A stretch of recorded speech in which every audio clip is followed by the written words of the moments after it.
భర్తను పరామర్శించే బదులు, ఆదరించే బదులు ఒళ్ళంతా చిల్ల పెంకుతో గోక్కుంటున్నాడు, మట్టిలు దుమ్ములో కూర్చున్నాడు, ఏడుస్తున్నాడు. అప్పుడు వచ్చి అంటది, నువ్వు ఇంకా నీ దేవుని వదలకుండా ఉంటావా?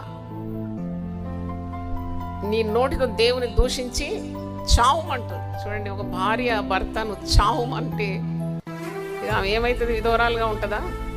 భర్తను చనిపోమంటుంది. ఇక్కడ ఆమె కూడా చాలా బాధలో ఉంది. ఆదరణ లేదు ఆమె కూడా. 10 మందిని కని పెంచి పెద్ద చేసిన తర్వాత అందరు హఠాత్తుగా ఒక్కరోజు మరణిస్తే ఆమె పరిస్థితి ఎలా ఉంటుంది? ఇది ఆమె అనుకుందా? యోబు సంపన్నుడు,